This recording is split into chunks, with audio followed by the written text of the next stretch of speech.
주님과 같이 될 소망을 가진 자라는 말씀으로 말씀 전하도록 하겠습니다.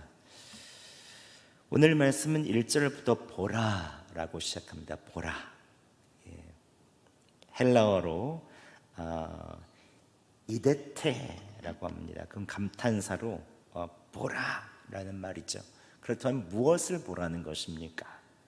함께 오늘 1절 상반절 말씀 함께 저희가 봉독하도록 하겠습니다. 시작. 보라, 아버지께서 어떠한 사랑을 우리에게 베푸사 하나님의 자녀라 일컬음을 받게 하셨는가? 우리가 그러하도다. 아멘. 사도 요한은 보라, 보라라고 말을 이야기하면서 하나님 아버지께서 우리에게 어떠한 사랑을 베푸셔서 우리가 하나님의 자녀되게 하였는가? 독생자 예수 그리스도를 주신 그 사랑으로 하나님의 자녀가 된 것을 보라. 우리가 사람의 자녀가 아니요, 하나님에 있는 하나님의 성품을 가지고 하나님의 신성을 가진 하나님의 형상으로 덧입은 하나님의 자녀가 되었다는 것입니다. 이게 얼마나 놀라운 사실입니까? 이것을 감탄하며 말하는 것이죠. 보라.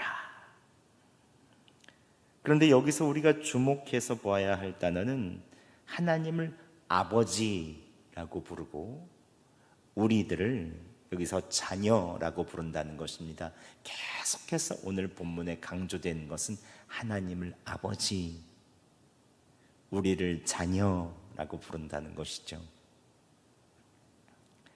2절에도 사랑하는 자들아 우리가 지금은 하나님의 자녀라, 계속해서 우리가 하나님 아버지의 자녀임을 이야기하고 있습니다.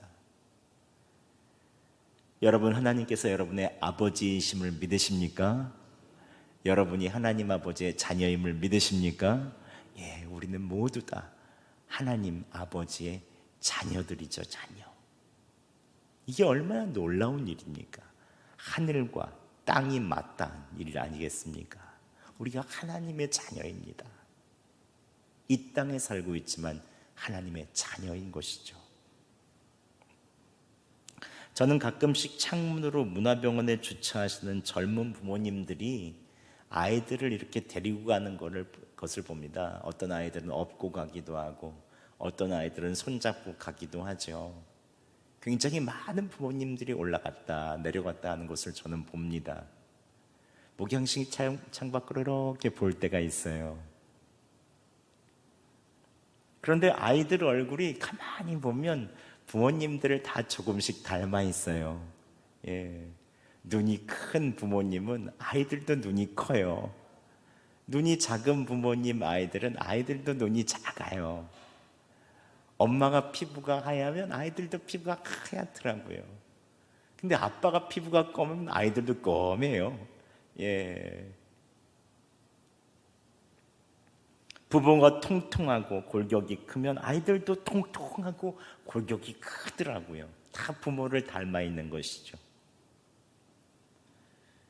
그런데 그 중에서 성격이 외향적이어서 활달하고 이리 뛰고 저리 뛰고 하는 애들이 있어요. 막 부모님이 막 잡으러 다니죠.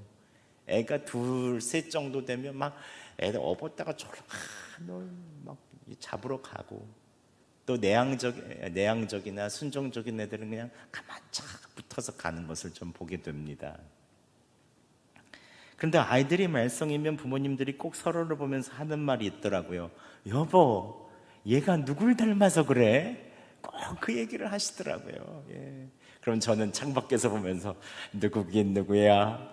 부모님이죠, 부모님. 저는 그렇게 이렇게 보고 있죠. 예. 소리가 다 이게 올라오거든요, 목양실로. 부모님 닮았죠. 누구 닮았겠어요? 예. 우리가 예수 그리스도를 믿고 하나님의 자녀가 되는 순간, 그때부터 나타나는 특징이 한 가지가 있습니다. 그것은 우리가 하나님 아버지를 닮아간다는 것입니다.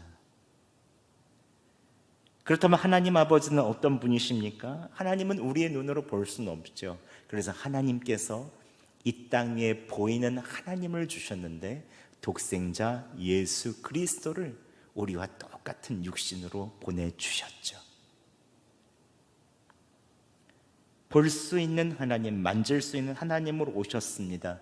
그래서 수많은 말씀으로 우리에게 당신 자신을 보여주셨고, 우리가 어떻게 살아야 하는지, 무엇을 해야 되는지, 무엇을 추구하며 살아야 하는지를 예수님께서 직접 오셔서 말씀으로 보여주시고 또 말씀해 주셨죠.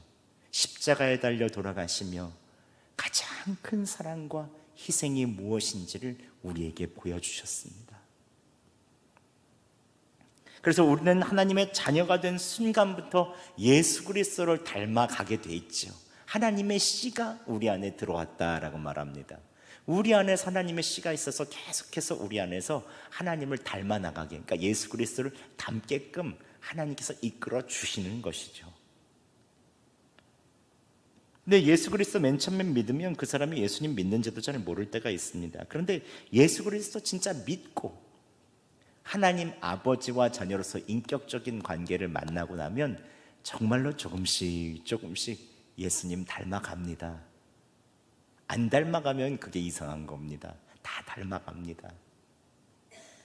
이전에는 외민하고 완벽했던 분들이 예수님 믿으면 근심 걱정 조금씩 주님께 맡기고 나사 하나 풀린 것처럼 좀 무던하고 부드러운 분들이 됩니다.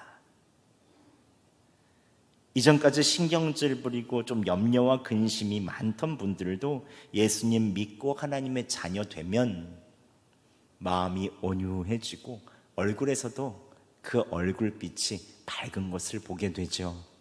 정말로 예수님께서 변화시켰다는 것을 보게 됩니다. 예수님 믿고 나서 내 안에 계신 성령님께서 조금씩 예수님을 닮게 해주시는 것이죠. 그래서 결국 우리의 마지막 날은 어떻게 됩니까? 하나님 아버지의 형상을 다 닮게 됩니다. 함께 우리가 2절 말씀 저희가 봉독하겠습니다. 시작. 사랑하는 자들아, 우리가 지금은 하나님의 자녀라. 장래에 어떻게 될지는 아직 나타나지 아니하였으나 그가 나타나시면 우리가 그와 같을 줄을 아는 것은 그의 참모습 그대로 볼 것이기 때문이니. 아멘.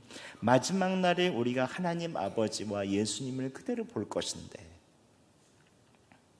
직접 보게 될 것인데, 그때 우리가 하나님 아버지와 예수님과 똑같이 닮아 있다는 것을 알게 된다는 것입니다. 마지막 날에 예수님의 사랑, 예수님의 온유함, 예수님의 성품들이 우리 안에 완성되어져 있고, 또 우리가 예수님의 속사람과 똑같이 닮아간다는 것을 우리가 마지막 날에 발견해 나간다는 거죠. 저는 여러분들이 마지막 날에 예수님 다시 보실 때에 여러분의 속사람과 예수님의 모습이 일치가 되기를 간절히 바랍니다. 이것이 우리가 바라는 것이죠. 그런데 오늘 말씀을 읽으면서 마음속에 걸리는 한 가지가 있습니다. 하나님 아버지를 닮아 나가면서 우리가 예수 그리스도를 닮아 나간다는 것은 우리가 인정하고 쭉 받아들이겠는데, 받아들이기 어려운 것이 한 가지 있죠. 오늘 예수님을 믿는 사람들, 자녀가 된 사람들은 죄를 짓지 않는다는 것입니다. 함께 9절 말씀 함께 저희가 봉독해 보겠습니다. 시작. 하나님께로부터 난 자마다 죄를 짓지 아니하나니 이는 하나님의 씨가 그의 속에 거함이요 그도 범죄하지 못하는 것은 하나님께로부터 났음이라. 아멘. 근데 여러분 한번 생각해 보시죠. 우리가 이 세상에 살 때 정말로 여러분 죄를 짓지 않고 살 수 있습니까? 제가 예수님을 중학교 2학년 때 구주로 영접하고 나서 마음속에 굳게 결심했습니다. 그때 저는 내가 정말로 사람들을 세워가고 말씀으로 사람들을 정말로 일으키는 목사가 되어야 되겠다가 제가 결심을 했거든요. 하나님께서 그 마음을 저에게 주시더라고요. 중학교 2학년 때 얼마나 감사합니까? 그리고 나서 제가 굳게 결심한 것은 뭔가 하면 나는 다시는 죄를 짓지 않겠어 하고 마음에 결심을 먹었습니다. 나는 이제 목사님이 될 거니까 절대로 죄를 안 짓는다. 절대로. 거룩하게 살겠다. 하나님 앞에서 기도하고 결단했습니다. 저는 엄청난 변화가 있을 줄 알았어요. 엄청난 변화. 날개라도 이렇게 확 나올 줄 알았어요. 엄청난 변화가 있겠다. 죄는 하나도 안 짓고 나쁜 생각을 하나도 안 할도록 하나님이 다 보호해 주실 줄 알았어요. 근데 하루가 지나고 이틀이 지나고 제 삶이 그대로더라고요. 제가 뭐 그렇다고 큰 죄를 저지르거나 뭐 나쁜 일을 한 건 아닙니다. 그런데 제 마음의 욕심이 계속해서 그대로 있는 거예요. 때때로는 형에게 양보도 못하고 다투기도 하고 예수 믿는다고 하면서도 때때로는 음란한 생각도 하기도 하고 남들에게 인정받고 자랑받고 싶어서 더 앞에서 막 이렇게 하기도 하고 뒤에 돌아보면 내가 얼마나 교만한가 생각도 들기도 하고 기도할 때마다 그 마음속에 더 더러운 마음들이나 그 더러운 생각들을 보면서 너무 좌절이 드는 거예요. 도대체 나는 뭐냐? 예수 믿고 나서 나중에 목회자가 되겠다고 하는데 왜 맨날 이러냐? 하면서 너무 좌절감이 들더라고요.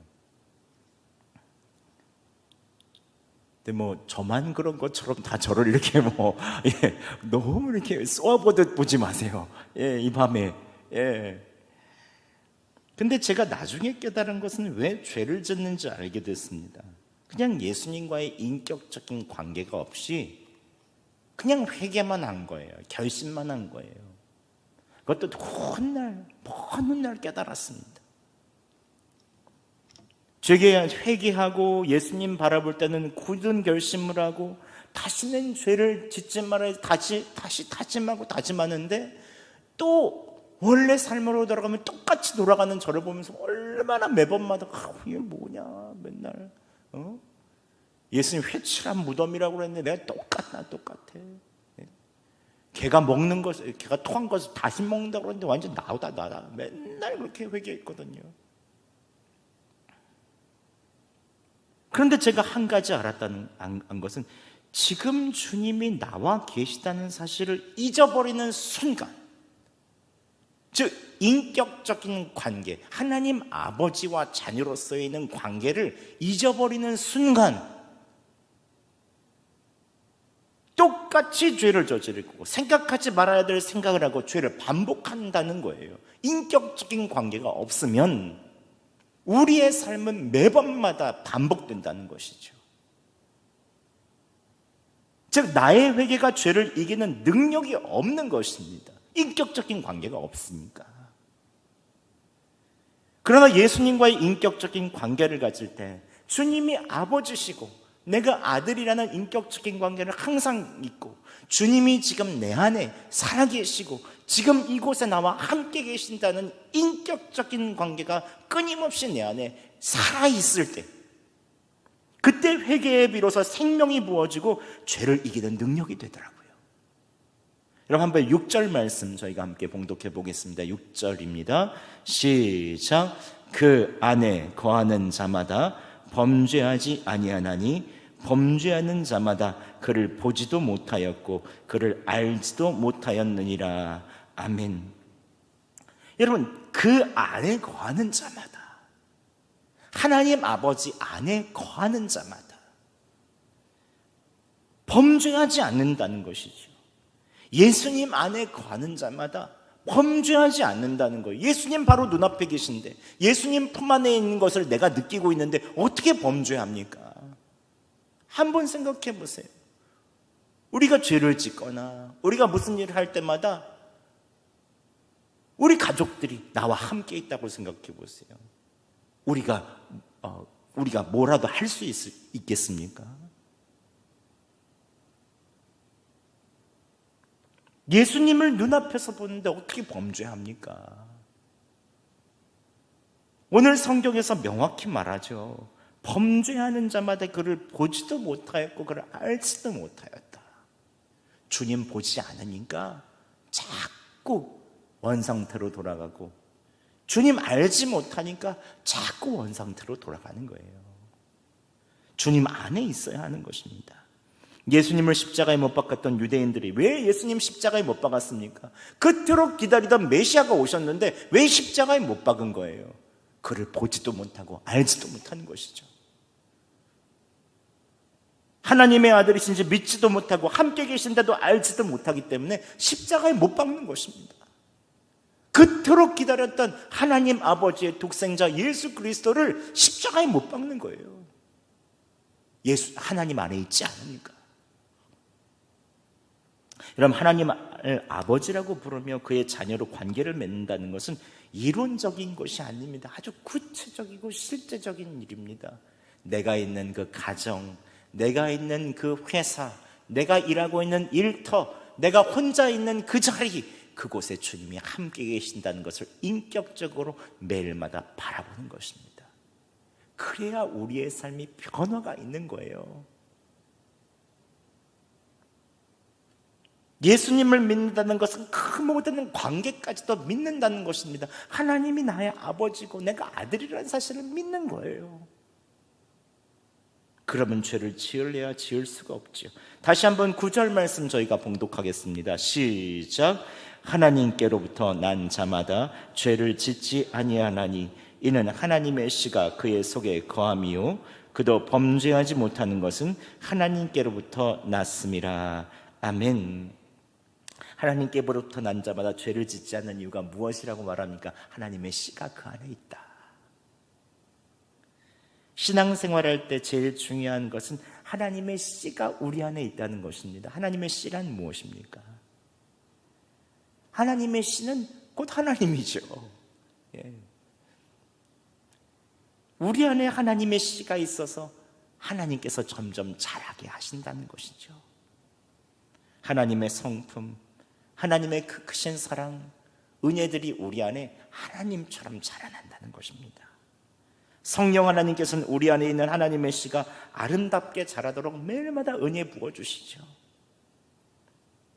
물론 우리는 아직까지 육신을 가지고 살고 있기 때문에 우리 안에 욕심이나 미움, 질투, 어두운 것들이 툭툭 일어나긴 합니다.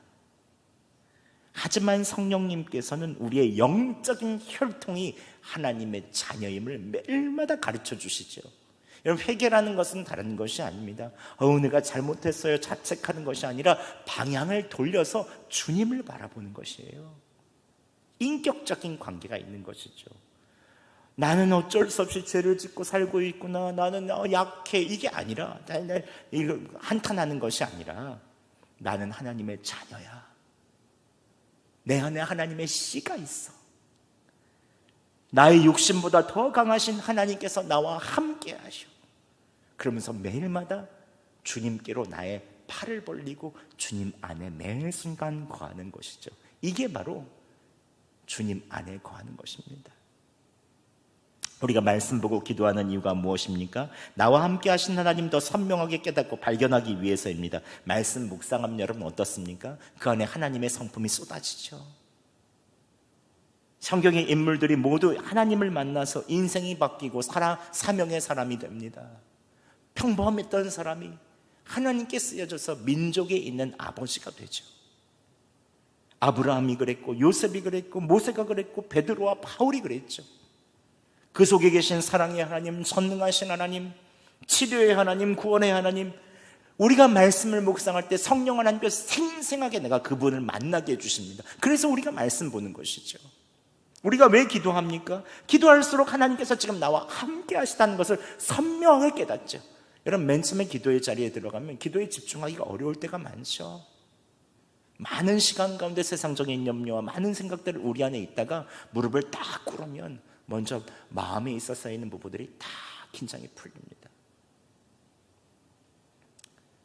맨 처음엔 내가 기도하는 것 같고 기도에 집중하기가 힘들죠. 하지만 기도하면 기도할수록 그 순간부터 하나님께서 기도를 인도하시고 내가 기도를 따라간다는 그 순간이 있습니다. 그때까지 우리는 계속해서 기도하는 것이죠. 지금 나와 함께 하셔서 나의 기도를 도우시고 인도하신다는 것을 딱 깨닫는 순간 주님께서 나의 기도를 쫙 이끌고 가십니다. 몸이 아프거나 힘들지 않은 이상 기도하면 그렇게 좋을 수가 없어요. 주님이 나와 함께 하시는 것을 발견하거든요. 방언 기도를 할 때도 마찬가지입니다. 맨 처음 방언 기도를 해도 무슨 것인지 잘 모를 때가 있어요. 근데 어느 순간 방언 기도를 할 때 모든 마음이 편해지고 방언 속으로 쑥 들어갈 때가 있죠. 주님께서 나의 기도를 이끌어 주실 때가 있습니다. 능동적으로 내가 가다가 수동적으로 확 이끌림을 받을 때가 있죠.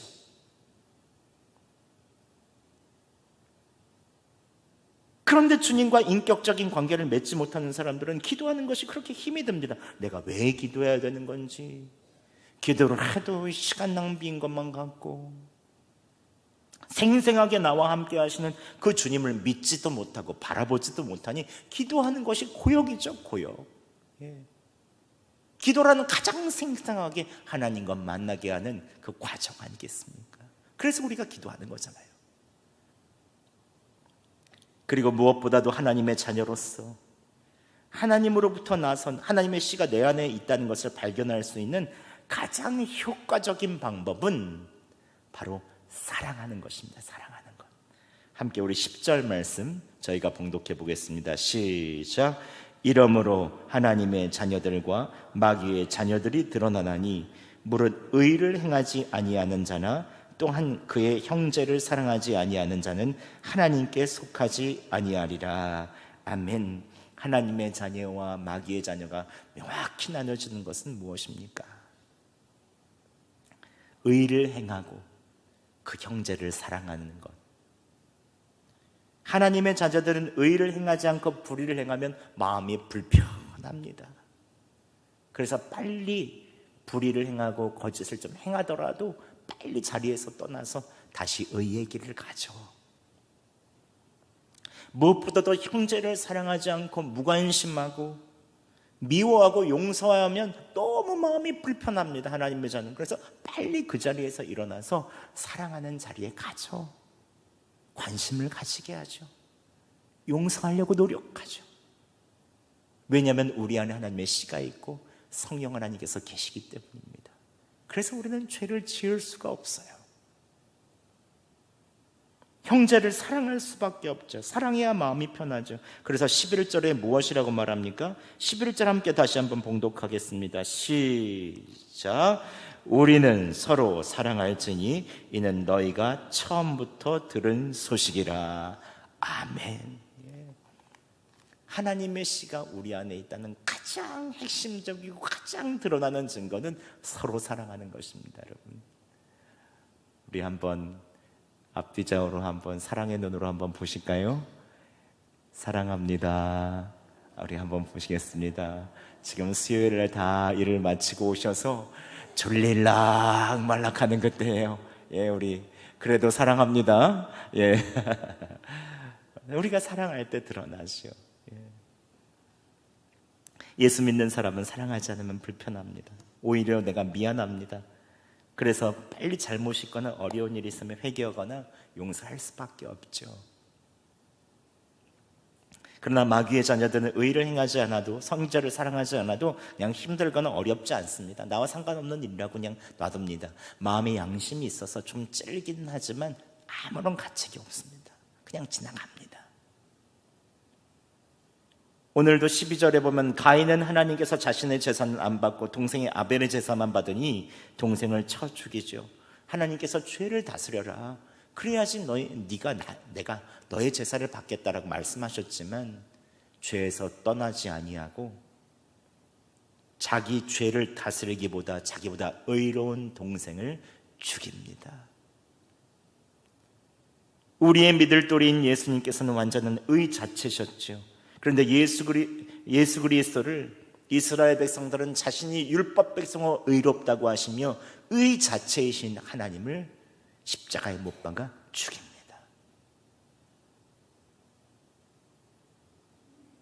사랑은 하나님의 자녀냐, 그렇지 않느냐를 아주 판가름하는 시금석이죠.